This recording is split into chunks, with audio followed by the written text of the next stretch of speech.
Hello.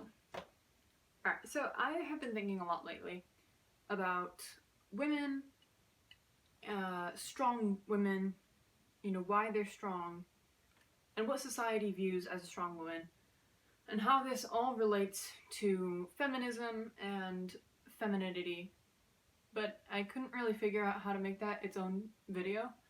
So, basically, going back to what I know, books and movies, I'm going to be talking about some different female characters from modern media, and then going over why I think they're great, or why I think they kind of suck. So, the first character I want to discuss is one of my favorite Disney princesses. Unfortunately, I see a lot of people touting her as like weak or passive. That drives me nuts. So this character is Cinderella, and I'll be going off of the Disney animated 1950s version. As much as I love the 2015 live action one of my favorite movies, I just want to go with the more original one. So we all know Cinderella's story. Her stepmother and stepsisters treat her like she's nothing and give her tons of work. Despite the fact that she is in fact still part of their family, they mock her and just generally enjoy making her life miserable.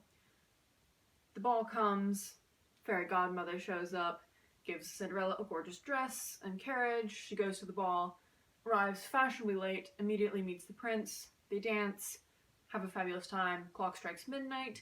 She runs away, leaving her shoe, which, interesting note, I would like to point out, there's actually a scene earlier in the movie where she's cleaning and her shoe slips off. So it's not entirely unprecedented. Then the king orders that the glass slipper be tried on every maiden in land. It fits Cinderella. They live happily ever after, yada yada yada. So why do I love Cinderella? Okay, first off, you can't go wrong with her gown. Except for like the Amazon Prime one. I don't even want to talk about that movie. But any other adaptation, like the 1950s, 2015 with Lily James, Ever After, the dresses are beautiful. However, dresses are not really character, so what else? Cinderella is kind. And I think that's one of the biggest things. She's kind to everyone. Like, she even tries to find something good in Lucifer the Cat, and he just straight up sucks. And he makes her life worse. Like, he actively tries, and she still is like, I'm sure there's something good about him. Call it naivety, call it kindness. I don't know. Cinderella also, I think, actually likes helping people. I don't mean in any way that she loved being a slave to her family. Not at all. However, she does, she goes out of her way for the mice. Like, what? The mice. And she gives Gus Gus a shirt.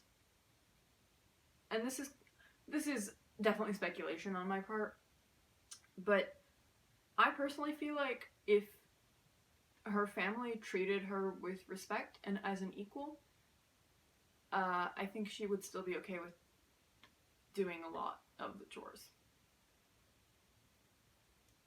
Speculation. So when I first introduced Cinderella, I said I didn't like it when people called her weak or passive, and I think this is where we get into the division between what our culture tends to say is a strong woman and, if I may be so bold, what actually is a strong woman. So, if you look up the strongest Disney princesses, you get answers like Moana, Mulan, Anna, and like, what did these princesses do? So they went on quests, they wielded swords, they had magic, they were often loud and forceful. And nothing against those things, but they tend to be shown in media as sometimes the only way a woman can be strong. Cinderella is none of these things, though. So why do I still think that she is a strong female character? First of all, she knows her own value. She doesn't just accept her stepmother's assessment of her worth.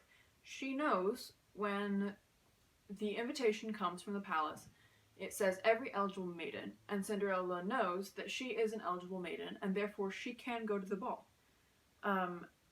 And she says it. She makes her demand known, respectfully, but she makes it known. Secondly, she's determined. You know, her family throws impossible tasks of chore after chore after chore, and you also have to have your dress done, and she still does it. I mean, albeit with some help from mice, but, you know. But she still gets it done. And through it all, she remains positive and kind and gentle. And I think these are great characteristics of a strong woman. So the next character I want to talk about, oh, I love her, Vin Tekiel, from the Mistborn trilogy by Brandon Sanderson. So I really love Vin, but that is not the only reason I decided to talk about her. I think she brings up some interesting points about power. We'll get to those later. So right off the bat, I want to say I think every female character written by Brandon Sanderson is very well done. I think they're all quite relatable and quite realistic. That being said, I don't actually relate to Vin that much, but I do really love her arc. So in the beginning of the first book, we find Vin in a very terrible gang. And this is where she's grown up. Like, this is the culture she's been surrounded with. In a word, abusive. Because of this, I think her perception of strength is biased. You know, she sees vulnerability and physical weakness as the worst things possible. You know, strong people are people who have power, who can stay standing the longest, who can hurt others. She gets taken into another gang, a much better one, don't worry, and suddenly all of these notions and ideas that she's had from the previous gang start to be dismantled. She sees two characters, Kelsier and Dox, interacting, you know, being friendly and very open with each other, and she thinks it has to be a front to show how united and strong their gang is. Like, they must really actually hate each other. Or later she sees Kelsier letting a potential gang member just walk out after they've revealed basically everything about the next heist they're planning. And Vin thinks that Kelsier must have assassins trailing the man, because there's no way Kelsier actually trusts the man enough to not go to the authorities with the information. But slowly she starts to see that these people actually enjoy each other and actually trust each other. And so her beliefs start to fall apart. You know, and we see this even more later in the series when Vin has to act as the noblewoman Valette Renault. She starts to move away from the idea that you're only strong if you can handle pain or, you know, deal it out on someone else. Now, that being said, I would like to point out that Vin can in fact do both. She is a full Mistborn, which basically means she has supernatural fighting abilities and endurance and pain tolerance and strength. And she definitely uses those things. You know, she takes down an evil tyrant. But she also realizes that it's okay to be feminine. She learns to trust, and she learns to love. She learns to be vulnerable. She learns that she doesn't have to take everything upon her own shoulders. In her old gang, security for her was doing everything that she could by herself. Because to trust someone else meant risking death. But then, through her experiences with Kelsier's groups, she finds out that no, it's not a sign of weakness to let people help you, or to share your burdens, or share your love with someone else. So now, the point that I wanted to bring up with Vin is that she sees what I like to call masculine power as the ultimate power.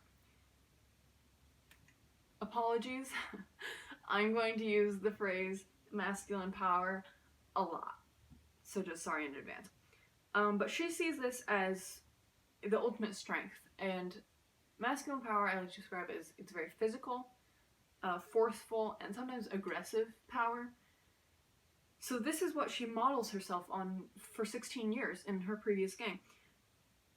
Unfortunately, I think in today's world, that Vin is not the only woman to believe that. Okay, I get if a character wants to prove herself, because I think generally when a woman is trying to prove herself to, the cool kids, she becomes more physical and antagonistic. But this is, I think, brings up an interesting point. Why do all these female characters, and often teenage characters, which means they're probably, these pieces of media are directed at young women in a very formative time of life. So why do these female characters, when trying to prove themselves to the world, their class, to society in some way, why do they prove themselves by becoming more physically aggressive or strong by winning a fight? Oh, you called me a coward? Well, I'm gonna beat you up. They prove themselves to the world by becoming men. When you have two roosters and a flock of chickens, and they're, ruffling their feathers and kind of like, I'm the better crower. Well, I can dance better. Oh, no, you can't. And they're just kind of facing off, and it's very physical. It's a very masculine thing. So, why is it that these women and girls feel like they have to be better at being a man than a man to be considered strong or worthy? Why is that? Where have we gone wrong that a young woman looks around and can't find her worth unless she can, beat someone up? It seems a little off to me. Just a little.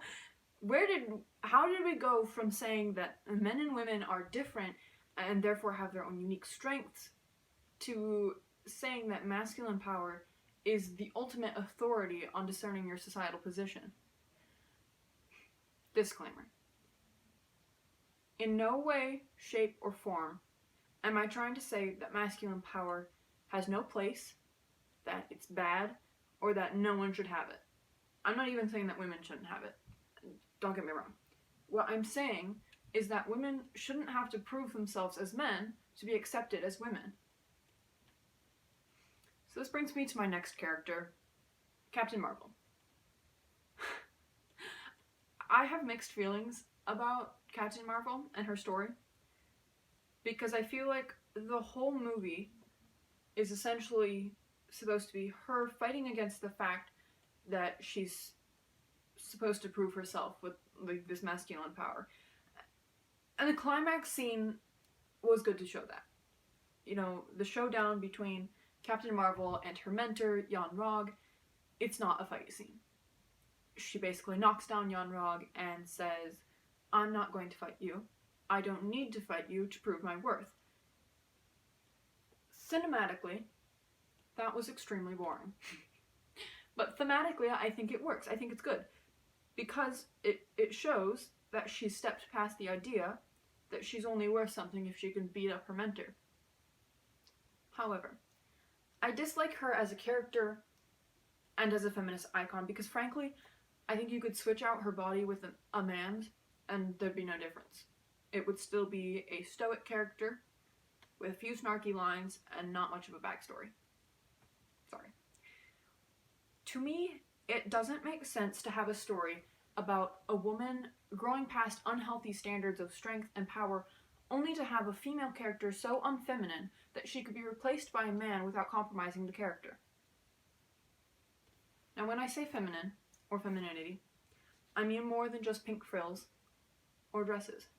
A feminine woman tends to have empathy, a nurturing spirit, gentleness. I think these are her strengths.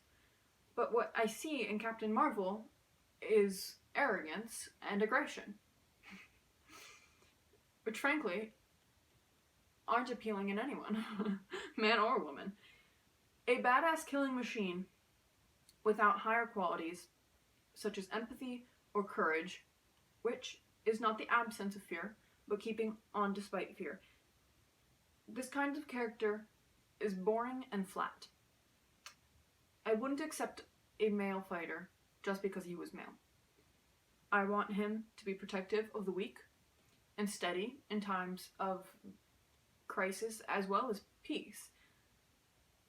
In the same way, don't expect me to accept a female character just because she can blow up a spaceship. I mean, anyone can do that with the right tools. Overall, I thought Captain Marvel was a boring character for me. And she also isn't a character I would choose to be a role model. After all, the only thing she taught me was how to use cosmic powers, and I don't have those. Captain Marvel was promoted when her movie came out and around at Endgame time as the strongest Avenger, but really, her only source of strength is supernatural power, and frankly, that's rather disheartening to me as a young woman, because all it's really teaching women is that the most powerful person, the strongest person, has advantages that we will never have, and doesn't even appear to have the same flaws or struggles or assets we have. Wanda Maximoff, who you can definitely call a villain, and therefore not a good role model, morally or ethically, is somehow still a more relatable and empowering character. Why is that? I think it's because she is allowed to have emotions and use them. She's allowed to go through heartbreak and truly feel things and bond with people in a way that we didn't really see Captain Marvel do. And that is more heartening to see. It's more encouraging to see a character go through things that you could go through. So all that to say, give yourself physically or supernaturally strong female characters, or give yourself physically weak female characters, but don't sacrifice their humanity and their femininity to do so. That's all I got for today. Thanks for watching. Y'all are great.